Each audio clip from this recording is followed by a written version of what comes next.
আরজিকর কাণ্ডের প্রতিবাদে ও দোষীদের ফাঁসির দাবিতে প্রতিবাদ মিছিল করল মালঞ্চা ভয়েস গ্রুপ। শুক্রবার বিকেল নাগাদ আরজিকর কাণ্ডের প্রতিবাদে মুর্শিদাবাদের শামশেরগঞ্জের নতুন মালঞ্চায় অনুষ্ঠিত হলো বিশাল প্রতিবাদ মিছিল।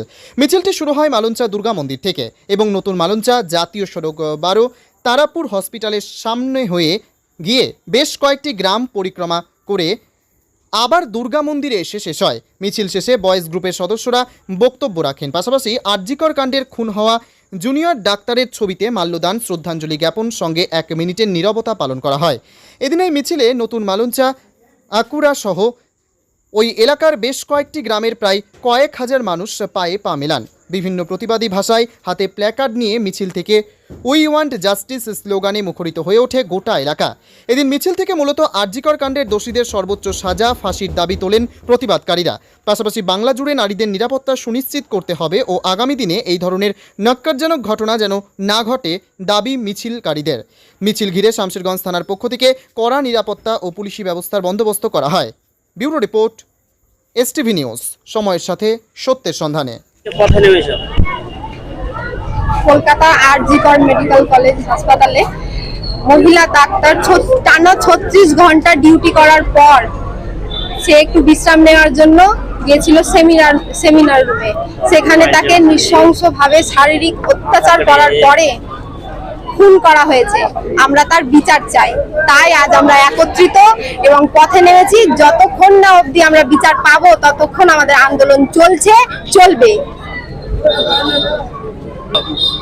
নতুন মালঞ্চা কারা মানে ইয়ে ছিল, কোন এলাকার মানে জনগণ নতুন মালঞ্চা গাজীনগর মালঞ্চা গ্রাম পঞ্চায়েত এলাকার সমস্ত গ্রামবাসী আমরা সবাই মিলে আন্দোলনে নেমেছি এবং আমাদের আন্দোলন চলছে। যতক্ষণ না দোষীরা শাস্তি পায় ততক্ষণ অবধি আমাদের আন্দোলন চলছে। আমরা কিন্তু কেউ থামবো না। আপনার নাম? চুমকি দাস। আজকে মূলত আমাদের আপনারা সকলে জানেন যে আরজিকর মেডিকেল কলেজে একজন ডিউটিরত মহিলা ডাক্তার, যাকে 36 ঘন্টা ডিউটি করানোর পরে, যেখানে আমরা জানি শিফটে 8 ঘন্টার বেশি ডিউটি করানো যায় না, যখন রাত্রি 1টার সময় সেমিনার রুমে তিনি রেস্ট করার জন্য যান, সেই সময় কিছু দুষ্কৃতী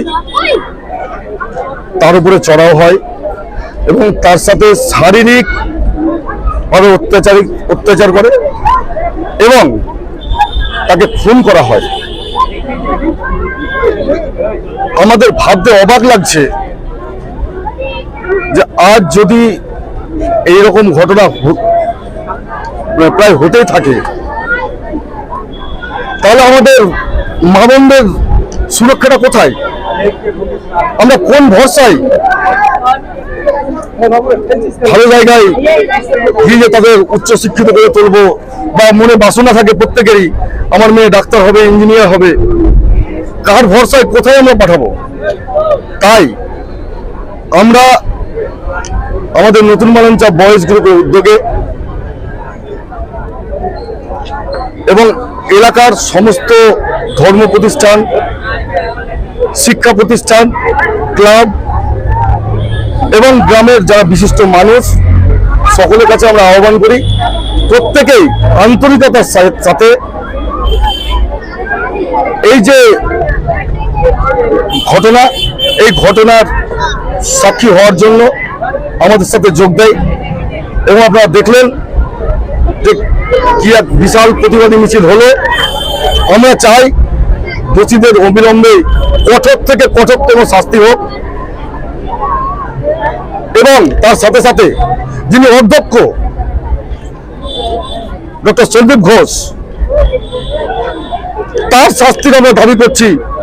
কারণ তিনি তার পোস্টমর্টম রিপোর্ট না করে কি করে বলে দিতে পারেন যে এটা একটা সুইসাইড? তাই পোস্টমর্টম রিপোর্ট আছে, সেখানে অনেক তথ্য বেরিয়ে এসেছে। আপনারা জানেন যে একাধিক লোক মিলে মেয়েটার সাথে শারীরিক অত্যাচার করেছে। আমরা সেই ধর্ষকদের অবিলম্বে ফাঁসি চাই। এই বিচার না পেলে আমরা পরবর্তীতে এর থেকে বৃহত্তর আন্দোলনে নামবো, এই কথাই আপনার সামনে আমি বলতে চাই। আমার নাম ইন্দ্রজিৎ দাস।